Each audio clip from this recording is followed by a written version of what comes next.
You are listening to the Mark Lesko Podcast, a podcast by diehard fans for fans. Mark covers all things Penn State football and the Pittsburgh Steelers, as well as anything related to the sports and fitness world. Tune in weekly to listen to a couple of dedicated fans talk about these topics without filters. Thank you for listening to the Mark Lesko Podcast. What's up, mateys? Welcome to the Mark Lesko Podcast. I'm your host, J-Rod, and this is Pirate Central. Well, it's a Monday morning, and I decided not to do an episode yesterday because, after the Steelers game, I thought, why would I want to double my fun with what I all saw? Oh, guys. But we're used to it on this particular field, so yeah, this is what you're going to have to accept. I mean, just same old stuff. Just doesn't change. That's just what they like to do. They like to just keep the norm of this is how they're going to treat the fan base. This is how they're going to treat the organization. So this is what you got to look forward to, Yeah, I entitled the whole thing, we're ousted by the Orioles. We were netted by the Nationals. I mean, they have not, since the sweep of the Dodgers, they have won one game out of 9. So they're 1-8. Looked pretty abysmal against the Orioles. Just absolutely nothing showed up. No offense whatsoever when that was the perfect opportunity to do something. Yeah, and it just seems like the status quo. Everybody just shows up and just goes through the motions. What are the positives of the Pittsburgh Pirates? Well, the season's almost over. That's really the sad, harsh reality that's the positive you have to look for. I mean, yeah, and everybody out down in the minor league systems is, I think I saw that Bradenton or Woodsboro is in a playoffs. The Altoona Curve was in the play. I don't know what their setup is for the playoffs, or I don't know what their status is as of right now, but I did see somewhere that they all made the playoffs. It's like, great, minor league system is doing something great. They all have winning records, but the majors, it might as well be backwards, I guess. Single A might as well be the most important team in the whole organization. Not the professional league, though. Whew. Man, oh man. I mean, you talk about having some success in the minor leagues. Wow. I mean, the majors have absolutely nothing on that. They don't know what success is. I mean, you try to ask them to spell success, they probably spell it with a couple S's and many, many O's. Like, I don't even know how to spell success, let alone know how to have it. So it's definitely one of the more abysmal things you can watch. It's one thing for you to get swept by teams that will sweep you. It's another thing when you get swept by teams that you should kind of be at the same level. I mean, the Orioles have nothing to play for this year, but they ended up getting the better of them in 2 over extra innings losses. I mean, they just had to go into extra innings to lose. So neither one of the teams wanted to win. They were both 1-1 contests. Neither one wanted to score. Neither one of them wanted to be there. It's just, man, just talk about some of the more depressing ways to go. And then I think it was 3-2 for the last game. One of those games was pitched by Paul Skeens. And, of course, you knew that was going to be the case if we were trying to say, well, he's playing the Orioles. I'd like to think he'd maul that team down, and he did. But they can't have him play the whole game, so someone else gets that opportunities. And they do what they do. The bullpen has just little by little just given away games, not horrendous, but all they got to do is score 1 run and they'll lose. That's just how it's going to work. They give up 1 run, the bullpen, we lose because the offense will do absolutely nothing. Again, historically bad pace for runs scored are, runners in scoring position, home runs, everything that's supposed to be positive about the offense, they're pretty much dead last in every category. So that's what you have. Again, nothing changes. And poor Don Kelly, I just feel so bad for this coach. I don't know really what to say more about it. The GM, the ownership, there's nothing that's really going to make this team try to be better at this point. Not even in the minors. There's just nothing coming. We know that next year it's just basically just we're hoping that the GM gets fired. We're hoping that a new voice is, inserted. We have an entire offseason to try to get something positive to go. And it's what do you have? You have Paul Skeens, Jared Jones doesn't come back until end of May, early June. He's still recovering from Tommy John. And then what? I mean, you have Connor Griffin eventually coming up next year. I mean, he will be 20 years old, but can he bring that bat with him to the majors? Like, all signs point that he will not. I mean, everything about it just is like, yeah, the minors has something going, and that's why they're down in the minors, because they can't make the majors. Like, you can't have minor league success and be like, oh, well, it's going to keep transitioning from each level. It's like, no, it gets tougher and tougher as each level goes up. And by the time you make the majors, it's gone. Like, that's where it really comes from. I mean, even really Nick Gonzalez, who is like the most successful Ben Sherrington hitter in the last 6 years, I think his batting average is somewhere around 270, 280. I mean, yeah, that's a good batting average, but I want to really get these numbers. So as it stands from the very last game they played, which was the 4-3 loss yesterday, this is what the lineup looks like with their numbers. You have Jared Triolo, went 1 for 3. He has a batting average of 230 on the season. Spencer Horowitz, 1 for 3, 260. That's fantastic. I will take that from a player that is in the major system. So I mean that, and again, 300 hitters, yeah, they're great to see, but they are getting rarer and rarer to find. I mean, it just seems like pitching is where it's really at in this generation. So, I mean, Luvier Piguero, he has a batting average of 200. Reynolds has a batting average of 242, which is very subpar for his career. Pham went 0 for 4 with a strikeout. He was now 252. He was on a huge tear, but that's really where it's at. And then Nick Gonzalez is 1 for 4. He had 2 RBIs and he had 275 batting average. Again, that is the best hitter that Ben Sherrington has acquired in his 6 years as a GM. Naturally, there's something that just derails this team, constantly makes them bad. And again, I'm completely convinced that Bob Nutting just wants this team to stay in the cellar. It's just where it always goes. It's always like, I got money because I trade players away. I don't want that system to break, so I'm just going to continuously field a team, not a good one, just a team of guys that wear my uniform. And it's just, that's the whole issue in a nutshell. Like, there's just no moving forward. It's either staying put or moving back. That's really the only two directions the Pirates seem to want to go with this ownership, with this GM. Like, I can't even speak to the president. Travis Williams, I don't hear his name brought up ever. It's always Bob Nutting or Ben Sherrington. I don't know what the responsibilities for the president are, but it's like, don't you think he should kind of have a say with this as well? Like, these three men have basically done everything they can in the last 5 to 6 years to just dismantle any chance this team has to being competitive. This is, again, always going to be the universal topic. It is eventually going to be said on this podcast on a daily basis. And I'm trying to escape it, but this is where it all stems from, folks. We just constantly keep circling back to this. It is like the cheapest board game you could ask, and every time there's no winner. It just keeps going right back to the beginning, where this is where we are. This is how we're just going to keep resetting and just going right back to the start.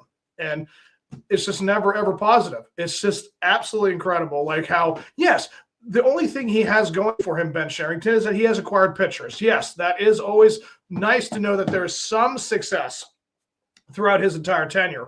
But again, you can't expect a team to win 3-2, 2-1, 1-0 all the time, every season for 6 years. Like, you can't expect that.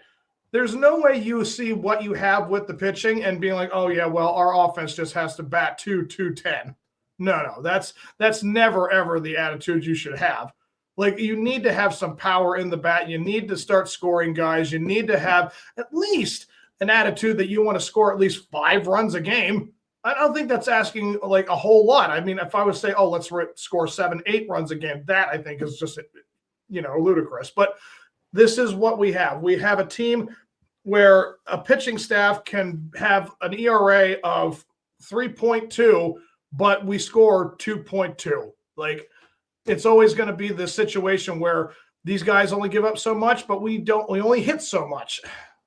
So, yeah, that's the first pitch, guys. And I know that, again, I probably said this on every episode, and I do apologize that it is like a broken record. But this is what they give us, guys. Just the same song and dance every time. And I just try my darndest to say it back. So in a different way. But let's go on to the next subject, which is the 7th inning stretch, which is positive thinking. I'm positive they don't think. That's what I did there. And yeah, that's really what you've shown. I mean, since Neil Huntington had been fired from his job in 2019, since Clint Hurdle has been relieved of his duties in 2019, we have had Derek Shelton and Ben Sherrington. And year in and year out, you've seen the trades. You've seen the drafts. You've seen like development and lack thereof.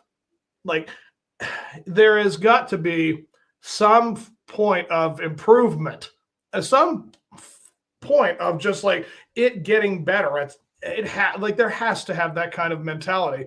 And what you hear year in and year out is just like, well, I see that this can be addressed. Like this is something we feel is improving. And it's like, we feel it. Like, you know, we see it that they're not, but they feel that they are. So all they got to do is just say words and then everything will go right back to where it's at. Like it's just, again, all this clatter of them having these jobs that, again, they get paid to do it. And it's like, they don't really do it. They don't really have any kind of responsibilities that they can have to be responsible for or nothing. Like it's just crazy to think how this organization, again, just keeps getting away with this, where they keep coming out, they keep trying to say things so they know that they're putting things out there, but it's like we all know and we see what's not happening, and which is being better. This was supposed to be the turning point. 2025 was supposed to be a watchable year. And all we have gotten is a bunch of head shaking and a bunch of disappointments year in and year out. And again, what else can you expect from this owner? This Bob Nutting has just basically done everything he can to make people hate watching this team. So it's always going to be this attitude of, well, I know what I want, I know what I get, and that's enough for me. That's pretty much his mentality. So what more can you say about it? Your next series is, I mean, I didn't even get a chance to look at that. Again, I have no idea what's coming in September. I'm not saying that I haven't been fully invested, but it's just like I keep like knowing what's coming. So this homestand, this next couple series is going to be home against the Cubs and home against the Athletics. So this is not going to get any more fun. This is going to continue to be a struggle because, again, the Cubs are vying for, I think they have one of the wild card spots. I think they're shooting for it. You see here the standings. Yeah, Chicago has the top wild card spot, so they intend to keep that. But they have a plus 8.5, so it's like even if we were to take 2 out of 3 from them, they would still have that spot by, 6 spots. It's definitely they have no reason to feel like this is going to like make or break their playoff chances. So, I mean, if I look at the playoffs right now, the Brewers, the Phillies, and the Dodgers all have their spots in the Central, East, and West, respectively. And the wild card spots belong to the Cubs, the Padres, and the Mets. I think that has been the case for the past 3 straight years. I'm pretty positive those 3 teams have gotten either Milwaukee's had the wild card and Chicago's won the division or vice versa. It's like they flip. But I think the Padres and the Mets are always in this discussion. Yeah, so I mean, and the teams right on the tail of the last wild card spot are the Giants, the Diamondbacks, and the Reds. Yeah, 3 teams from the Central have a chance to make the playoffs. As just crazy as that or the whole season has been, yeah, but the Reds have lost 3 in a row. The Giants have lost 2 in a row. I'd like to think that, we got, a week and a half left before the season's over. Yeah, I'd like to think that the Mets are going to hold on to that spot, and that would be a good playoff series or wild card teams. I mean, Cubs, Nationals, or Cubs, Mets, and Padres. Yeah, that would be pretty good. So the playoffs are almost here, guys. I'm really excited. I love the playoffs. I mean, I haven't watched my team in the playoffs in a decade, but I only saw them for so many years in the playoffs. But, I compared one time, I don't know if I've done this already, but I have compared all of the sports to dating, where it's like when you go out on a date, you have a winning season. And when you're in a relationship, you make the playoffs. And when you're asking them to take it to the next level, that's when you get to the championship series. And when you have consummated the relationship, that's when you win the championship. Like, that's what I feel like it's all motioning to. So if you think about it, like they said, the Pittsburgh Pirates haven't been on a date in 10 years. Like, they've just been sitting at home, just like twiddling their thumbs, not trying to do anything to make it better. So it's not easy. I mean, life makes things tougher, but the whole situation is it's internal. Like, the Pirates could be making these problems better, but again, they don't think to try to be better. So it's really what it all comes down to, guys. Like, these teams that I just mentioned that are the playoffs teams, they are the ones that have the good positive thinking. They're the ones who actually think for a living and actually use their like coaches and analytics people and the people they pay to like make them good and stay good. That's why they're always there year in and year out, because they have the people in their organizations that know how to look at players, evaluate them, and improve them, make them look better. Like, that's what they're there for. Like, they want to be better, and the Pirates do not. So I don't know how long MLB can, like, I don't know. I just feel like there needs to be some little clause that's just like, you have to care or we'll fine you. Like, I don't know how they're going to infiltrate as that as like a rule or a law in the MLB world. But if they had that, I mean, it would be so much better that they would have a little more of a, I'm not saying controlled structure, because again, it's just, they should know how to handle it, but this is how they choose to handle it. But I just feel so bad for players that have to put on that uniform right now, because they know what they're in for. They know they're in for just mediocrity at the highest, ceiling. So yeah, this is what you have to look forward to. So I'll wrap this up with my closer.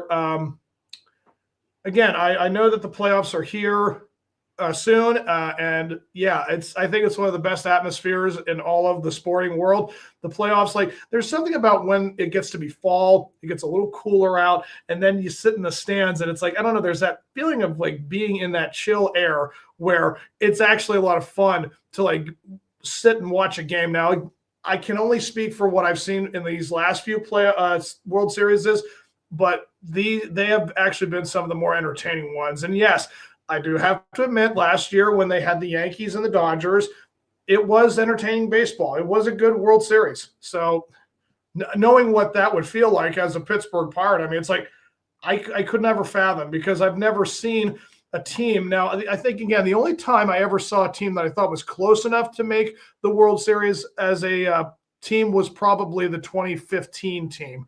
That was the last time I thought we actually had a shot at making the World Series if we could, but naturally ran into Jake Arrieta and the Cubs at Chicago, and it was done. I knew even if with Garrett Cole, we were not going to win that game, but just how it has always gone. So I know it's not easy getting all the way. I understand that, but it all comes from them first. So again, we as fans are just playing the waiting game, and until they want to win, that's when it's going to start. So I can only hope that something comes about and starts the process. So again, I hope you guys have enjoyed it. I always try my darndest to make these as good as I can make it, guys. And it's hard. And I apologize for not being the best version of it, but I appreciate anyone who has watched and continues to. So you guys have yourselves a good one. And I will be back for next week for the